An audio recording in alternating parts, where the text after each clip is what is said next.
Welcome, fellow gamers and masochists, to a riveting journey through gaming history. Today, we embark on a perilous quest to explore the abyss of the PlayStation 2 era, where digital dreams turned into nightmarish experiences. Brace yourselves as we unravel the enigma of the top 5 PS2 games you love to hate, as we dissect each abomination that dared to grace the iconic console. Starting off strong, in at number 5, we have Little Britain. Little Britain, the game.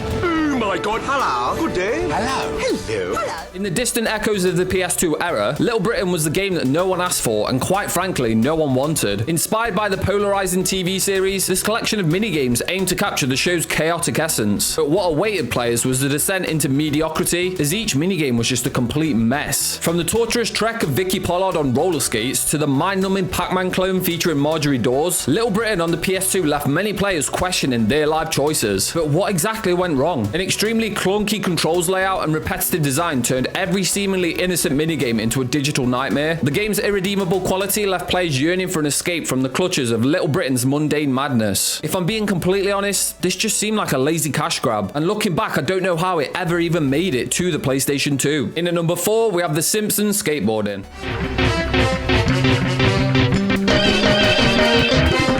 Springfield, the iconic home of The Simpsons, became an unwitting witness to a catastrophic event with The Simpsons skateboarding. Homer Simpson, an unlikely skating maestro, somehow defied physics on a precarious skateboard, leaving players baffled and disillusioned. The game's abysmal music, graphics resembling a PS1 title, and a fundamental misunderstanding of skateboarding dynamics turned Springfield's charm into a regrettable ride. As players grappled with the inexplicable choices that marred this once beloved animated family, Springfield itself seemed to cringe at the indignity it suffered. Let's just say it wasn't exactly Simpsons hit and run. This was a Tony Hawk ripoff that should have been avoided and quickly became a forgettable entry into the Simpsons history. And this is where the cringe really starts to ramp up. In at number 3, we have Bad Boys Miami Takedown. In an audacious attempt to encapsulate the high-octane charm of the Bad Boys movies, Bad Boys Miami Takedown morphed into one of the worst movie-to-game adaptations in history. Despite featuring the likeliness of Will Smith and Martin Lawrence, the characters failed to capture the essence of their film counterparts. The dialogue devolved into a pool of witless banter, and the enemies showcased a whole new level of dim-witnessness that we'd never seen before on the console. The third-person shooter offered a lackluster story, unimpressive AI, and an overall experience that left players yearning for the genuine thrills of the silver screen. Trust me on this one, if you love the Bad Boys franchise, please stay as far away from this entry as you can. In at number 2, we have Charlie's Angels. Good morning, Angel.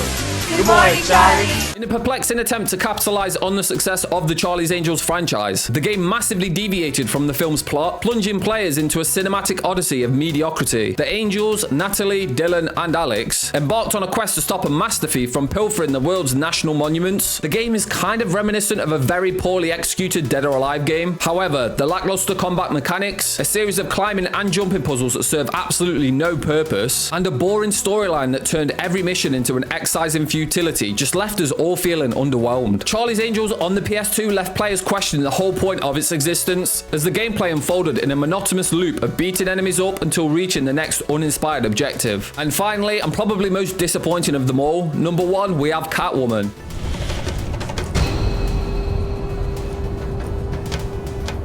In an audacious attempt to capture the allure of Prince of Persia, Catwoman stumbled into a realm of bad controls, weak voice acting, and an overall gameplay experience that can only be described as a pinnacle of digital despair. Players assumed the role of Patience Phillips, embarked on a revenge mission against those responsible for her transformation into Catwoman. The game featured acrobatic puzzles and combat mechanics that failed to rival its inspirations. Clumsy controls, an extremely confusing camera, and Halle Berry's attempts at sultry dialogue left players questioning why they subjected themselves to this painfully bad game. In the grand theatre of regrettable gaming experiences, Catwoman took center stage as the crown jewel of despair. These digital misadventures serve as cautionary tales, reminding us that even in the realm of nostalgia, not every title is worthy of admiration. What do you think of the list? Is there any titles that I've missed out? Let me know in the comments down below, and if you enjoyed this video, you should go check out this video, where we discuss why modern gaming has killed the iconic art of glitches.